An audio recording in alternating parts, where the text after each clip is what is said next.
Bonjour à tous, c'est avec un réel plaisir que nous nous retrouvons dans le cadre de cet autre numéro de votre émission L'Art nous parle.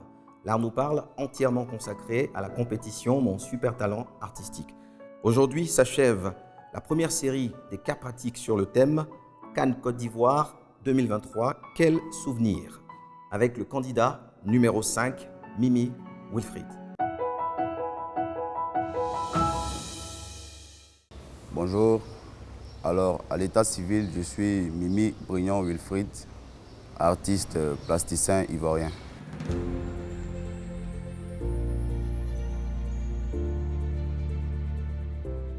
D'abord, il faut savoir une chose, c'est que dans cette ville en tant qu'artiste, j'ai eu deux grands modèles dans ma vie. La première, c'est ma mère, qui est styliste de mode africaine. Et la deuxième personne, ne plus à présenter, qui est M. Mimi Erol. Ça a commencé, disons, depuis tout petit. J'avais pour habitude de rencontrer des artistes, des intéressés de l'art. Je visitais des musées, des galeries. J'ai même eu à participer à des éditions des prix Guinéret. Donc déjà, étant petit, j'ai grandi avec cette notion de l'art. Donc c'était mon quotidien. Je me rappelle, une fois, j'ai visité la maison des artistes au quartier France. J'étais tout jeune là. Et je suis rentré dans la maison. Pendant que je visitais, il y a une toile qui m'a choqué. C'était la toile de Maître Augustin Cassi. Parce qu'au niveau de son travail, je voyais des formes, de grosses formes. Donc étant petit, je me posais déjà assez de questions. Pourquoi ces grosses formes et tout? Après aussi, au bureau, c'était la toile de M. Soro. Une toile qui, à chaque fois que je vois, j'ai beaucoup de joie. Parce que c'est un maître, comme je l'appelle, c'est un maître de la couleur. Après, dans les études, je me suis lancé dans un circuit général.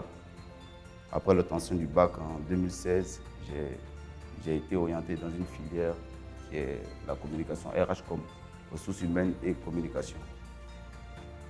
Au bout d'une année, j'étais vraiment pas dans mon élément. Parce que moi, tout ce que je voyais, c'était quoi? C'était des formes, c'était des couleurs.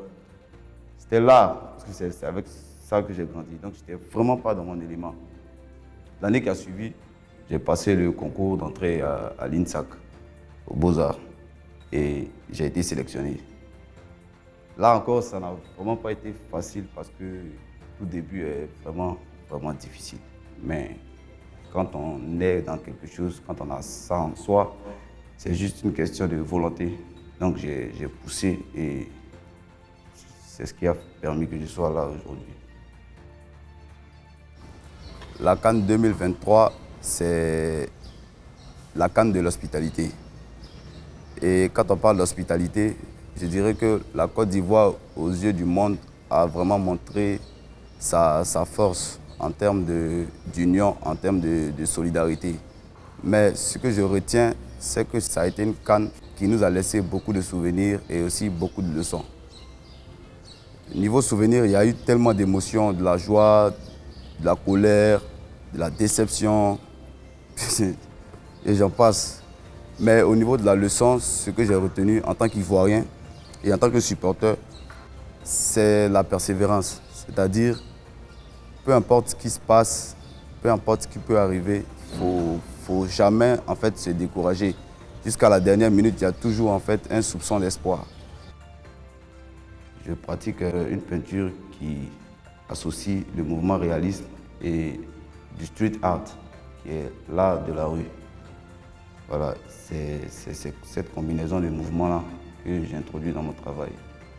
Il y a un mentor, disons un précurseur un peu dans ce mouvement, dans ce style, c'était Jacques Villeglé, un peintre de réalisme français qui travaillait, ou du moins qui est le précurseur de ce mouvement, la récupération. Il avait pour habitude de récupérer des affiches dans les rues et faire des scènes. Donc c'est un peu de ce mouvement-là que je tire mon style à moi.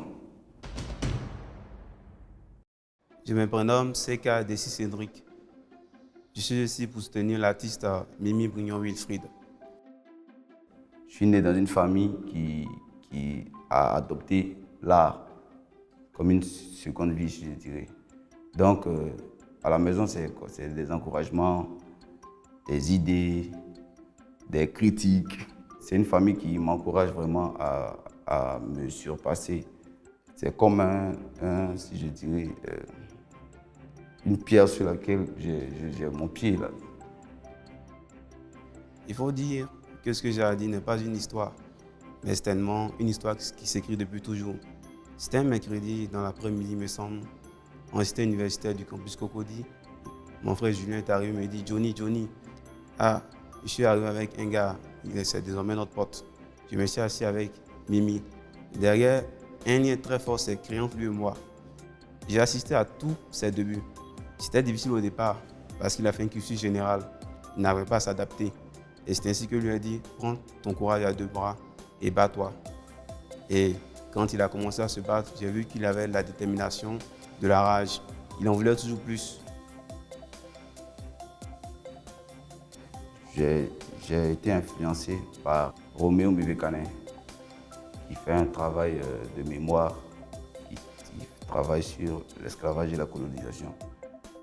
Celui-là a été mon premier modèle. Et le deuxième, c'est quelqu'un qui m'a suivi, qui croyait en moi, qui m'a donné de la force, qui m'a donné des idées, c'est M. Pascal Conan, que je salue d'ailleurs, qui vraiment a donné une certaine force à ma personne pour pouvoir arriver là où je suis. Mimi Brignon, c'est un candidat aussi percutant, parce que simplement il vient aussi avec quelque chose de différent. Il vient casser un peu l'ambiance habituelle. Voilà quelqu'un qui utilise du collage, mais pas seulement le collage, en même temps qu'il colle, il arrache.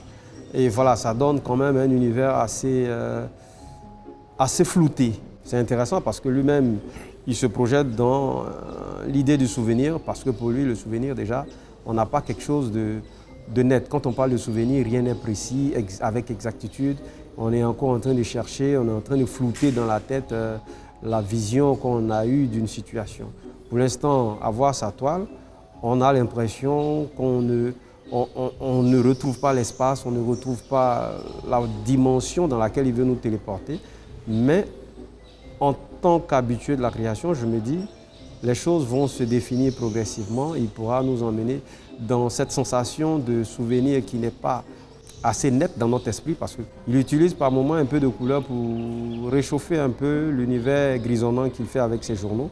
Mais voilà aussi quelque chose qui est intéressant, c'est qu'il n'a pas choisi ses journaux au hasard, il a choisi des journaux qui tracent un peu l'actualité de ce souvenir-là.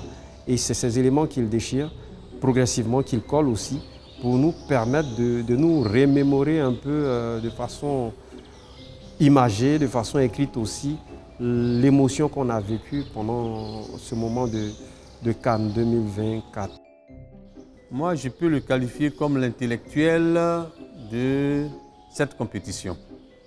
En fait, il y a le tableau qu'il fait et il y a son discours.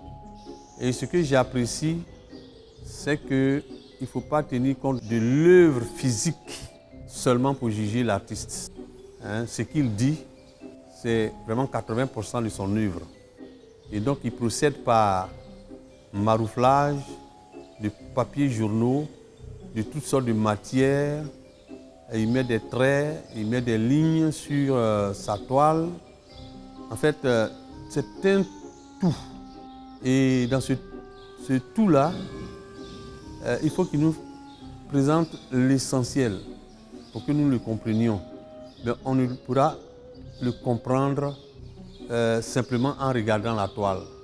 Il faut regarder la toile, mais il faut aussi l'écouter. Je vois que son travail déjà qui est fouillis, bon, si c'est symboliquement associé à la dynamique des stades, aux cris, à tous les vacarmes qui sont autour d'un match de football, autour d'un stade, je pense que déjà, c'est un peu, bon, le tableau peut-être parle pour lui, mais comme il a l'habitude aussi d'arriver à des formes figuratives, à ce stade de la compétition, on ne peut pas vraiment affirmer ce qu'il veut dire exactement. Donc, je pense que il va vraiment nous montrer peut-être une ambiance autour d'un stade de football, autour d'une compétition aussi prestigieuse que la CAN. Mon inspiration, c'est la nature. C'est le fait d'être là, présent devant vous ici. C'est ça qui me motive. Le quotidien, les amis, la famille, le vécu, les scènes, ce que je vois au quotidien, ce que j'entends. C'est un peu tout ça qui est ma source de motivation. Comme j'ai dit, je fais du street art, donc tout ce qui est dans la rue. Dès que je sors de ma maison, tout ce que je rencontre, c'est une source d'inspiration. Lorsqu'il commence son travail, on se demande bien où est-ce qu'il part. Il fait un collage de papiers journaux et il fait un décapage justement dans on va dire, tout ce qu'il a collé comme matériel et il nous fait des formes. Il nous fait ressortir des formes qu'on voit plus ou moins dans le fond. Mais par contre, on se demande bien qu'est-ce qui va nous produire comme œuvre au final. Donc là, pour cette compétition, je vois déjà des couleurs il a plus ou moins mis ça et là, qui parlent un peu de gaieté parce que ce sont des couleurs un peu gaies. Et puis à la longue, on se demande bien est-ce qu'il fera des formes à l'intérieur, des êtres, ainsi de suite. Donc du coup, on se demande c'est de l'abstrait, c'est du figuratif. Après, ça sera un semi-figuratif abstrait. C'est tout ça justement qu'on aura l'occasion de voir lorsque l'œuvre sera finie. Donc je vois que c'est un candidat quand même qui lorsqu'il s'exprime à nous expliquer en fait sa démarche, est une démarche où il a une vision pour lui qui est claire. Donc du coup, nous, on rentre un peu dans sa vision, mais on se projette en se demandant la finalité, qu'est-ce qu'il va nous donner? Est-ce que ça sera justement cette vision dont il nous parle qu'on va voir à la fin? Donc voilà. Un bon matin, mon téléphone sonne, il me dit, bon, je rentre sur Abidjan. Il y a l'Andre qui nous parle, qui m'a invité, que j'étais retenu parmi les lauréats. Il dit, ah, cool, c'est ainsi que nous sommes retrouvés ici. Je sais une chose, bien vrai que tous les compétiteurs sont acharnés, bons comme lui. Mais je sais qu'il a une chose qui fait la différence toujours avec lui. Il n'abandonne jamais. Il a toujours la rage du vainqueur. Pour ce qui est des autres candidats, je dirais d'abord en premier lieu qu'il y a beaucoup de respect. C'est des artistes vraiment très talentueux. Donc je pense que involontairement, chacun de nous sera la motivation de l'autre. Parce que tu ne pourras pas être là et voir ton ami en train de vraiment cartonner sans pouvoir donner une réponse, sans pouvoir rien faire. Donc je pense que ça sera une compétition qui sera colossale, comme on le dit. Mais je pense qu'on fera une très belle exposition et chacun pourra être fier de ce qu'il pourra faire, quoi. Chers téléspectateurs, la compétition du jour s'achève et les notes seront dévoilées le jour de la finale. Bien de choses à vous.